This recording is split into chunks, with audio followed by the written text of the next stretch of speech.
you. DJ Thank Coco you. J. Thank you very much. Thank you.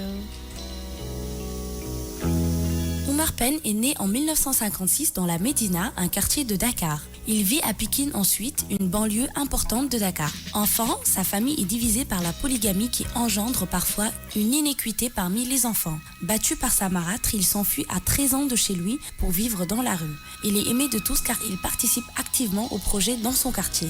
Omar est passionné de football et rêve de devenir un grand joueur sans savoir qu'il a une voix particulière. Il est musulman de la confrérie des Mourides. Leur philosophie est de placer le travail, l'honnêteté et la paix comme des valeurs essentielles dans leur pratique religieuse et dans le quotidien. Aujourd'hui, c'est un chanteur engagé qui dénonce la corruption, passe des messages auprès de la jeunesse. Il reprend le rôle des griots de son enfance mais a voulu adapter la musique traditionnelle à la jeunesse. En 1972, Bailo Diagne cherche un chanteur pour son groupe CAD Orchestra. En 1975, le groupe CAD Orchestra avec d'autres groupes sénégalais forme le groupe Super Diamono. Pendant 9 ans, Omar Pène va collaborer avec Ismaël Lô et ils vont s'enrichir mutuellement. Il faudra attendre en 1976 pour que sa musique ainsi que la musique sénégalaise perce avec l'effet de Youssou N'Dour qui fait connaître le Sénégal musical au niveau international. En 1989, il crée AFSUD Sénégal, l'amicale des fans du Super Diamono, afin d'améliorer la vie des Sénégalais. À ses débuts, il était le chanteur favori des jeunes étudiants sénégalais.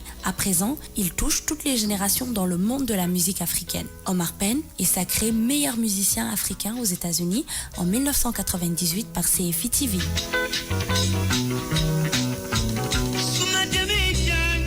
Bravo, j'ai adoré. Tu as adoré le Non, portrait? j'ai adoré. Voilà, c'était le portrait du jour. J'ai kiffé. Ah, j'ai kiffé. Voilà. Ok.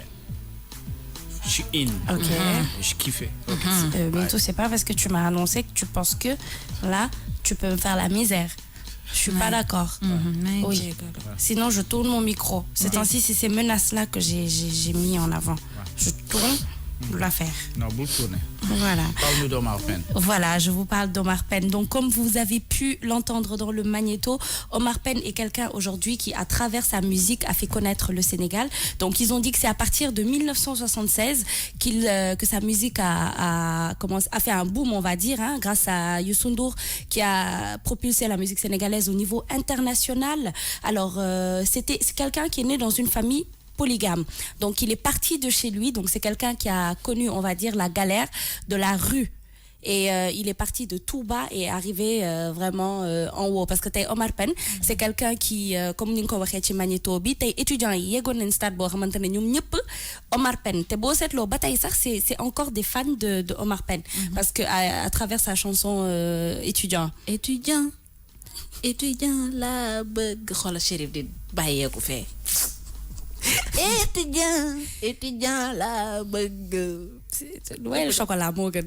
Voilà, donc à travers sa musique, il a eu à toucher beaucoup les étudiants, agresseurs. Ouais, agresseurs. Ça a été une chanson qui m'a beaucoup touchée parce que mos nañ ci interviewé koo xamante ne nee na c'est grâce à cette chanson que l'a arrêté agression.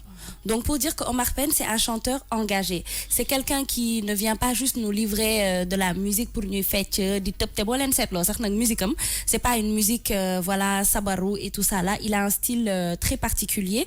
Donc on va un peu parler de sa discographie, des sons qu'il a eu à sortir, des albums. Alors par rapport à ses albums, son premier album est sorti en 1984 qui s'appelait Mam. En 1987 il a chanté Soweto avec le groupe Super Diamono. En 1992, il a chanté Nila avec Ismaël Lô aussi, qui est un grand artiste sénégalais. En 1992, Étudiant. En 1994, Fari. En 1995, 20 ans déjà. En 1996, Direct from Dakar. En 1997, Tiki Tiki. En 1998, Nangadef. En 2001, 25 ans. En 2003, Lamp aussi, je pense que c'est une chanson qui a beaucoup marqué. Moi, j'ai adoré. Coco, je sais même pas si tu l'as appelé Ngateko. Alors, en 2005, Miyamba. En 2005 aussi, il a sorti 30 ans. En 2007, Mom Tamit. En 2009, Ndam. En 2011, Ndeysan.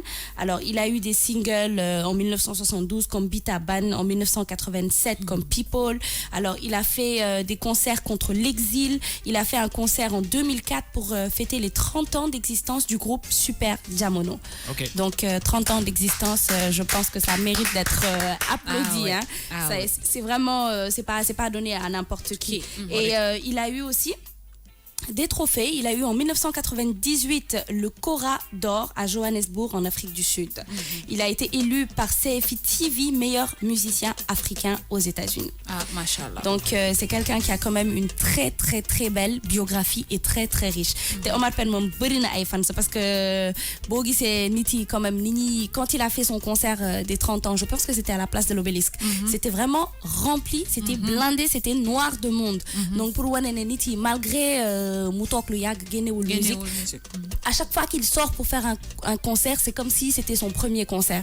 Parce que les gens viennent écouter, les gens viennent du coup d'Undouté. Omar Pène, il a des fans qui vivent, c'est-à-dire ses chansons, des niños, ils connaissent par cœur, ils viennent, ils chantent, ils sont vraiment, voilà quoi.